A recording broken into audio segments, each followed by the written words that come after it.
Hi, Nevsah. I was wondering, as you are an entrepreneur, self-mastery teacher, and you have built a NevCap. So tell us, why have you built NevCap? Yeah, that's a great question. So I think as entrepreneurs, the why is usually because I saw a lack, I saw something missing. And I think all entrepreneurs watching me right now would feel connected with that feeling. Like you look at the world and you have some expertise, some experience in some areas, and then you see something missing which hasn't been done. So with all my experience and expertise, I have been a behavioral teacher, behavioral sciences teacher, a human behavior expert. I've been teaching as a self-mastery teacher. I have taught over 40,000 people, joined my seminars, webinars, led over, a couple of thousand of different workshops and retreats and all that. And with all the experience, one-to-one experience with humans, especially around changing their behavioral habits and changing their thinking habits, the way they live, also helping them getting results, achieve their goals. I built this innate wisdom around how we can grow and expand in all areas of life. So 25 years of personal self-mastery journey of mine, and also over 23 years of professionally being involved with people, leading workshops and seminars and webinars, teaching self-mastery methods like meditation, breath work, mind transformation, coaching, goals, mentoring people. I kind of found certain formulas, which I still teach, around all areas of life. And I was personally also able to grow and expand in all areas of life, including business as well. So it's kind of like I have these formulas in my hand, which are self-mastery formulas that have been used in the world for hundreds of years, that helped humans reach to the highest level of their potential. And like 1 to 2% of all leaders around the world had that mastery abilities, like they were able to govern their minds, they were able to govern their behaviors. Anybody you read about, from Rockefeller to, Abraham Lincoln to Atatürk, our leader, they were all very different from other people. They were what I would call unique. So when you look at true leaders, all of them were unique. All of them, the one thing that's common in all of them is that all of them were on a mission and they were living their destined path. So they they were so connected with who they were, why they exist in the first place, who they came to be. They were so clear on their mission. They had a crystal clear vision about the future. They knew how they wanted to help their community, humanity, ecology, economics, politics, whatever. So it's like there is this crystal clear idea about who you are, and they were all aligned with their destinies. They were all aligned with who they were and their talents and destinies and who they were in all levels. And 99% of the world are not like them. And if I want, as a founder and as an entrepreneur, if I want to be successful in business, I have to lead that way. It's like there is no other way of reaching your highest potential in any area of life, whether it be business, wealth management, wealth building, fitness, health, wellness.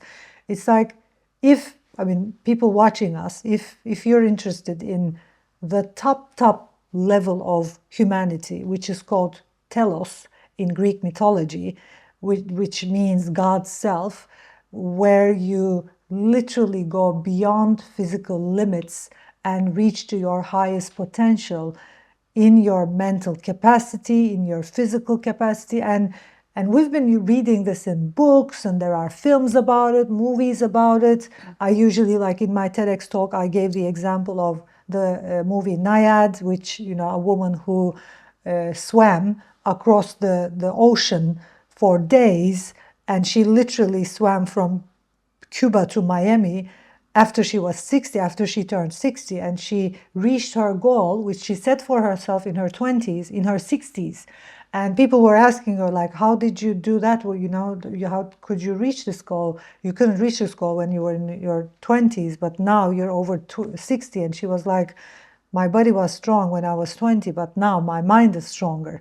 So it's kind of that it's kind of like there is this level in our mind or our consciousness, where we reach to a level of super consciousness, a level of super clarity, when we are mission driven, when we know why we exist, when we know who we are, when we understand our origin story, when we understand our life story and what life is showing us and who we are being reflected into this world. And then when we become that, we are limitless and we are unstoppable.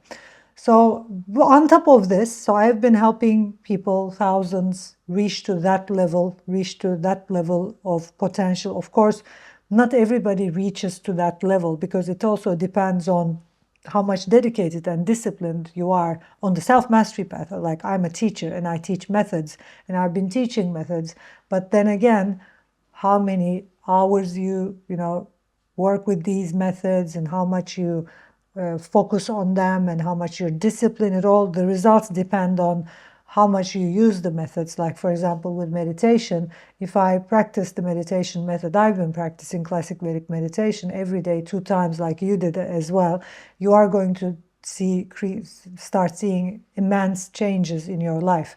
It does give you the results, but of course not everybody gets the results, because not everybody is as dedicated as the one who's getting results.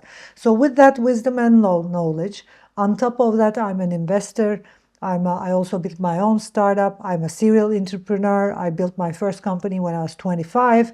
I was leading, when I was 22, sorry, when I was leading 85 team of 85, I was just 25, and then I kept on building companies, sold, build, kept on building, and I have this educational platform which gave me the privilege to, a very classical business, which gave me the privilege to start investing in startups. So I started investing in startups. I got interested in technology.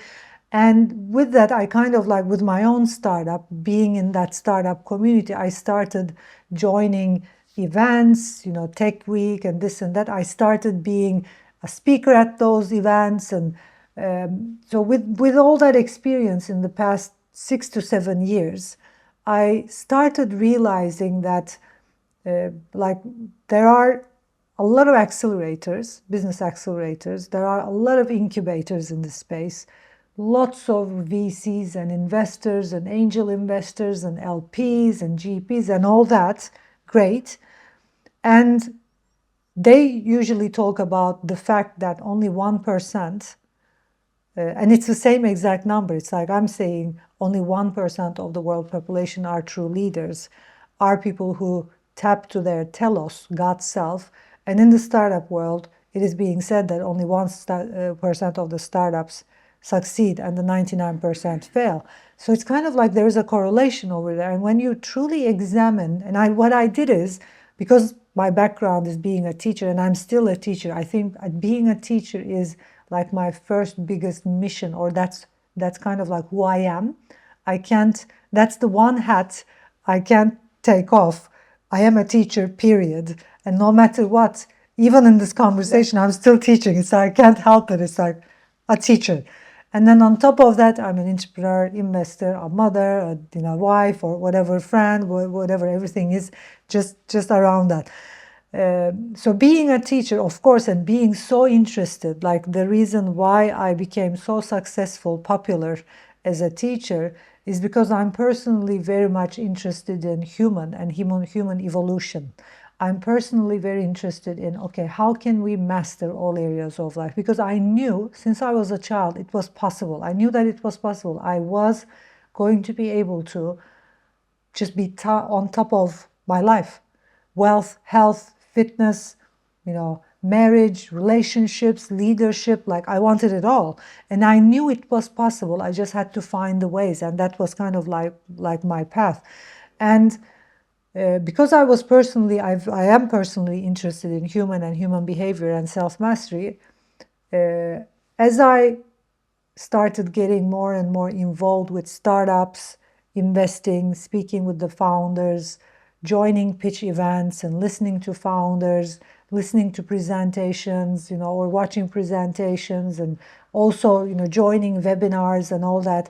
And then a couple of years later, I built my own startup because one of my friends said, hey, you're investing all this money to those startups. Why don't you build your own startup? And I was like, hey, it's a great idea. And I spent $1 million on my startup, which probably wasn't the best idea, because if I was building a startup right now, I wouldn't build anything before I got any investment. So I did it with my own money, which worked out fine. It's still growing and all that, but that's a different dynamic. So being in that arena, let me say, and also meeting with VCs and investors and LPs, and also as an LP joining a couple of investor events, then as a human behavior expert, being a speaker on some events, I started realizing that how to build a successful startup, how to do your pitch and how to create your pitch deck, how to create your business plan, how to create your elevator pitch, and how to create this and that, is just in the market. It's like people say we're not building a rocket, here, but it's not rocket science, but it's also like it's already out there. You just can go to the website of TechCrunch or some other website, and you see there are thousands of books on how to be a successful founder, how to build a successful startup. And the funniest thing is, they're all the same. Like, no matter how many books I read, I'm like a book about, founding, startup. It's like all that information is already on Y Combinator website. You don't have to write a book about it. It's already out there. So it's like what I started seeing is this pattern where almost every accelerator is teaching the same thing, from Y Combinator from the biggest to the smallest. Every VC and investor, they're speaking about the same thing. They're teaching the founders and entrepreneurs the same things over and over again: how to create the pitch deck, don't tell, show them, do this, do that. It's just out there. And on top of that, although as investors, if I wear my investor hat, and when I speak with investors, we usually chat about this topic, although as investors, we teach and do everything in the entrepreneurial journey, we teach everything to the founder or the founding team, how to do this, although they do exactly the same things, still 1% succeeds. And there is a huge thing missing there. And that thing is the success of the startup or the success of any business in the world depends solely on the capacity of the founder, period. And that capacity is the mental capacity. No matter what you do, it's like it makes a huge difference. It's like a masterful founder and a founder who is not a master of himself, who can't govern his emotions, who can't govern his behaviors, they're not going to get the same results. Even they're doing the exact same things, they can create, if they're in the exact same business, creating it's like out of a, just let's think creative, just brainstorming. If you think of two founders, two entrepreneurs, they have the same business idea, they're seeing the same markets, okay, there is a market, there is a potential, okay, there is an idea, okay, so same idea, same pitch decks, business plans, like everything is same or similar, then it's going to come down to who the founder is. And usually when I teach my students, I talk about the fact that everything, like the results we get in life, are different depending on the driver, not depending on the car. So the car is the business. And founder and VCs and investors and accelerators, they're teaching founders how to build a great car, a Ferrari or a Mercedes, a great car. But they're not giving them driving lessons. The driving lessons are not about how to lead the business. It's still the car. It's like how to drive the car is something else, but how to manage yourself and how to have a vision and decide on where the car is going to go, or how strong the driver is, whether he's falling asleep during driving, whether he was drunk during driving. These are all the qualities of the driver. It's like how fit the driver is, how fit his eyes are, how fit his body is, how fit his health is. It's like that's about the driver, and the driver makes the whole difference. Because at the end of the story, as investors, we're investing into founders. And if the founder isn't mentally, physically, emotionally capable, forget about it.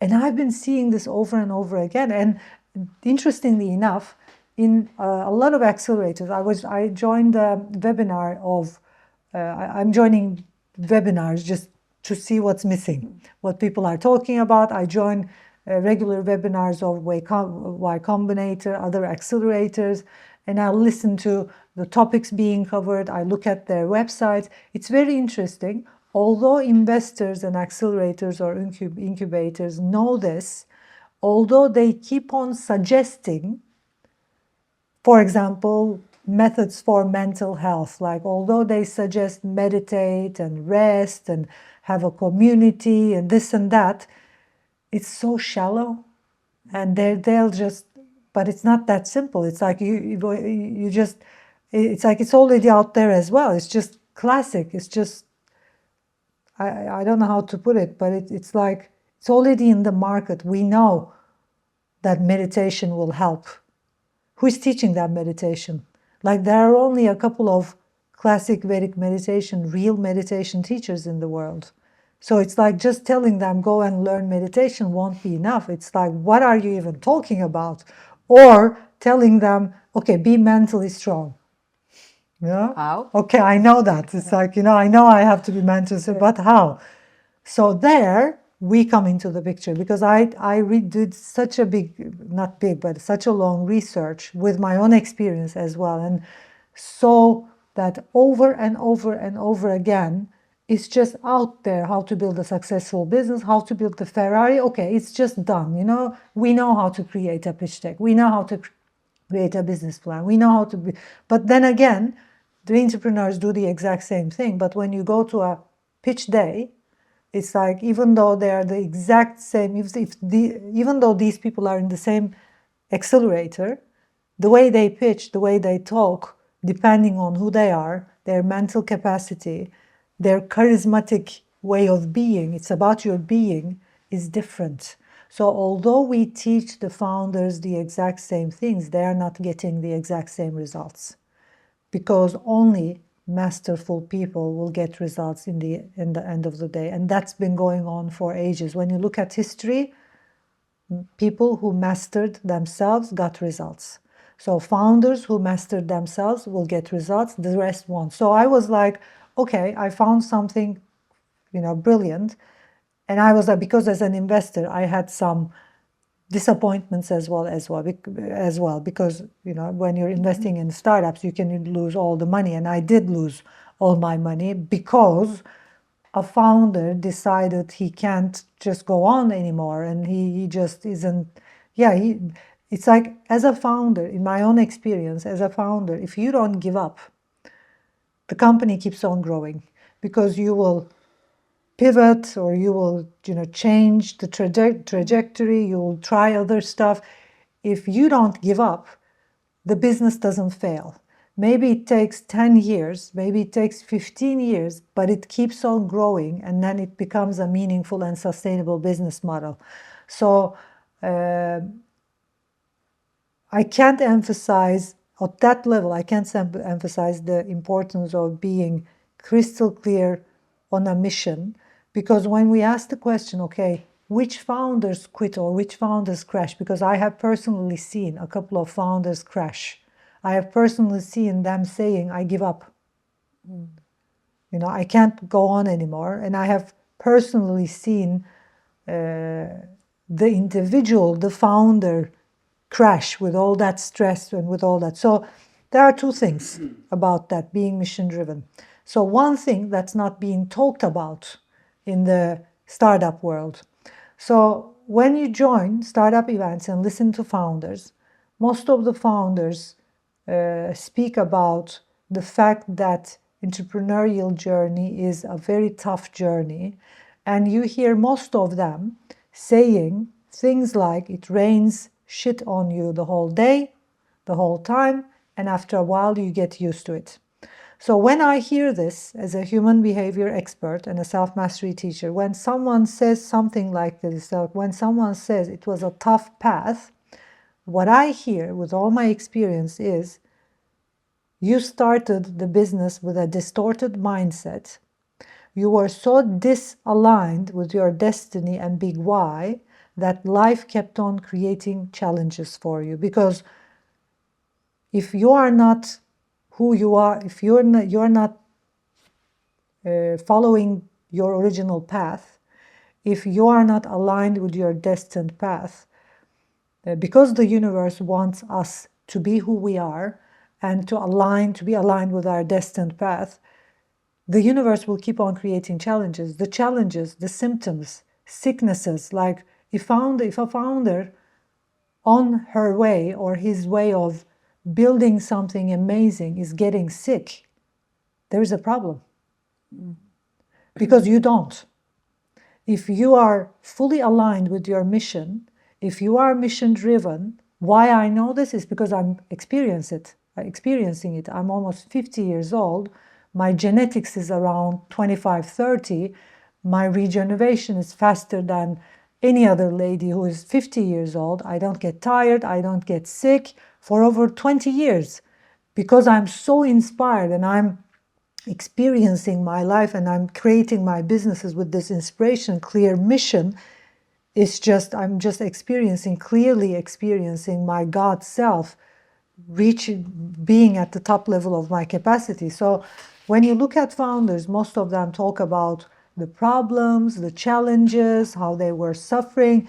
And I'm like, because you're not aligned with who you are and your destined path, bro, of course life is gonna hit you hard and bring challenges. But when you look at the leaders, and that's why I also am doing this podcast series, Next Level Humanity, and I am choosing the people in that podcast series, knowing what they're gonna give me as an answer. It's like I had a couple of people like Avi Loeb and Dr. DiMartini and Noel, who's a good friend, who's a very successful VC. I've had some people who has amazing journeys, who are true leaders, who are very inspirational, who are very capable, who had the ability to reach to their highest potential.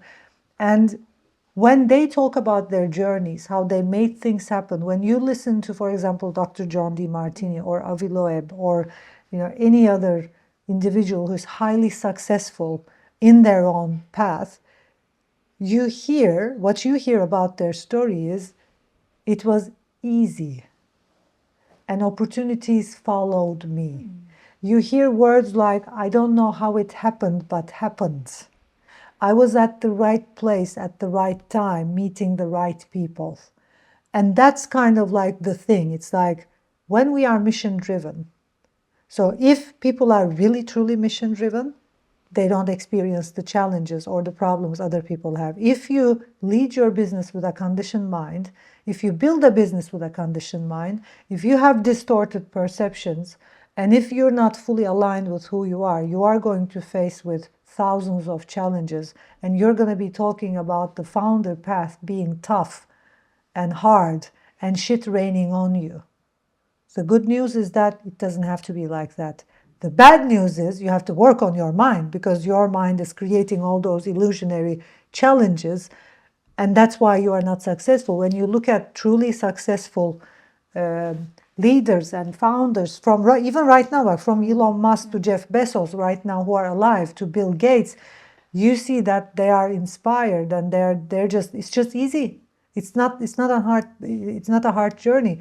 I personally didn't build only companies. I built an industry from scratch. the coaching, the breath coaching, the breathwork industry, it wasn't existing. The industry didn't exist. That sector didn't exist 25 years ago. Nobody even knew about what breathwork was, what breathing techniques were, or breath coaching. And because we are also, the Turkish government is a more religiously oriented government, it's like, of course we didn't know about it because they thought it was some other religion or whatever. And I remember the first time I decided, okay, I'm bringing this tool to Turkey, breathwork, breath coaching. People used to make jokes about it and this and that. But I was so inspired because I knew what that method can do, coaching and breathwork and breath coaching. I was so inspired in a couple of years, 3 to 4 years, I was on all national TV stations. And when you ask me how, like I became so famous in 3 to 4 years, everybody knew me, almost everybody was knowing my name, and people would literally stop me in the streets. They wouldn't know my name, but they would say, hey, you're the breath lady, right? You're talking about this thing called breath coaching. They don't know the thing, but they're like, this is the new thing, huh? This is the new trend. People were, tell me more about this trend. They thought it was a new trend. And my uncle, I remember at that time, who's a great successful businessman, he was like, you're just investing so much of your time and money to this thing that can be a trend, it can just pass. And I knew it was the real thing.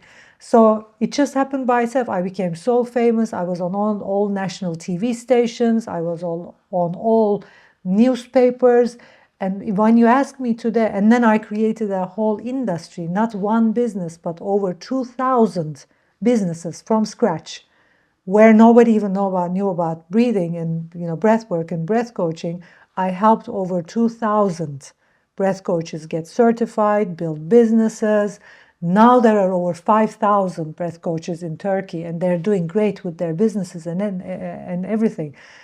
And it wasn't tough. It was fun. It was inspirational. It was easy. I was at the right time, meeting the right people at the right place. It was just flowing. And when you ask the other entrepreneurs and founders who are highly successful, they would tell you the exact same thing. Because once you are on a mission, once you have a clear mission, once it's not about the business, once you truly, and they talk about, it's like in accelerators, they talk about the founder's pain and all that, but it's so shallow. It's not that. It's like true pain is not something that wakes you up in the morning. Like in accelerators, people ask questions, what wakes you up in the morning or what keeps you up at night? It's not that simple. A question shouldn't be that shallow. What keeps you up at night? Why? Because my true void, my pain, comes from my childhood. So the mission-driven people have tapped into their childhood pain. And it's such a deep pain. If you have tapped into it, and if you know about your origin story and your life story, if you have thought about it, gave some deep thought, there's a thinking process, of course, in the self-mastery journey, which I did for many years. If you gave it the thought and answered hundreds of questions we ask to our founders in the Business Mastery program, what happens is you tap into this extra intense level of pain, and that pain is coming from your childhood. It can't be found by just asking people, okay, what keeps you up at night? It's just so shallow. It needs a process. But once you tap into that pain and you're like, no one can stop you, because the founder is going to do anything and everything to get healed, to heal his pain. And the business he's going to create or she's going to create is going to come from that deep pain. And he's not going to or she's not going to care about how much money he earns, where he lives, luxurious lifestyle. Fuck it, He's going to or she's going to only care about building something amazing and helping humanity. And that's wild. That's like on a level of madness. If I wasn't on that level of madness, I would definitely not be the one who created that industry. I was at a level of madness. It was, I was so obsessed to just get people light up, to just get people see the universal order, because it was coming from my childhood pain of me seeing what is and other people not having that, and just judging everything and all those distorted things. I just wanted, truly deep down wanted humanity to awaken so much that I didn't only create my own business, I helped over 2,000 people create businesses, and I still am helping people create businesses and create lives and this and that. So that level of inspiration only belongs to those leaders, you know, and now we have ways to get people there. And that's why I was kind of like, as an investor, I was like, I'm stopping and I'm not going to invest anyone who's not a master, because I know they're going to fail. Like they will 99% fail. If you're not a master, forget about it. And I decided I'm not investing in anyone, any founder who isn't a master, who did not yet found their deep, deep pain, their big why, who are not fully mission driven. Like there are a lot of VCs and investment companies who say we invest to mission driven founders. Like, how do you know that that's their mission? Because it's like our mission is so deep. It's like, although the story they tell about their mom having this problem, about their sister having this problem, diabetes, that's why I built this diabetes app, it's still so shallow. There's a deeper pain. And if you don't tap into that pain, it's not going to happen.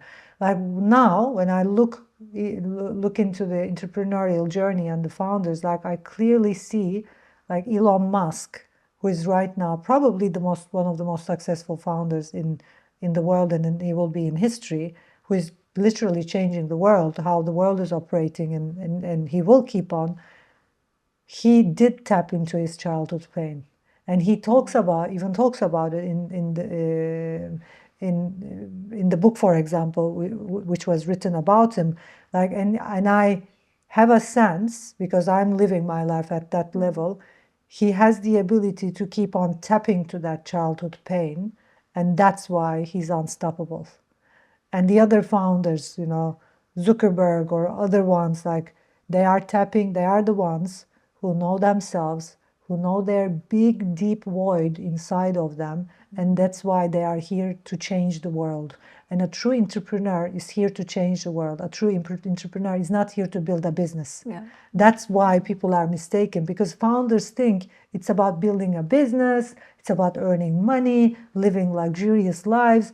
If you're after the money and after the luxurious life, you're not going to have that money, because the people who have that money have understood that money is only a tool to use to bring on the fruit of the product. And our calling, inner calling, is very much aligned with that deep level of pain.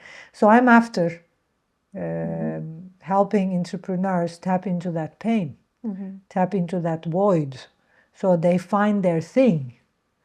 And thereon, they're unstoppable, because when you find that thing, you are extraordinarily creative. You are living in this extraordinary level of mindset and physical reality. You are a shapelifter, you are a manifester, you're a co-creator. You're just hand in hand with the creator himself, creating what you came here to create. And the creator or the creative forces in the universe, because they want you to do this. And when they see us doing what we came here to do, you're just supported the whole time. It's not challenge, it's support. So that's how we can understand if the founder is mission driven or not. It's like, I can ask them one question: is it an easy journey or a tough journey? Do you feel supported the whole time by the universe? Are things flowing? Or do you feel like you're just, trying to swim from the other side of the river? It's like, Yeah. Yeah. So that's why I am into. That's what NevCap is all about. In NevCap, we choose the founders who are interested in self-mastery. We choose the founders who are interested in being truly mission-driven, like finding who they are, finding their mission, finding their void, and then we help them find that and build amazing, I wouldn't even call businesses, build amazing products or services that will change the destiny of humanity, because each individual who is aligned with their destined path changes the destiny of humanity. And that's what I'm after with NevCap. Brilliant.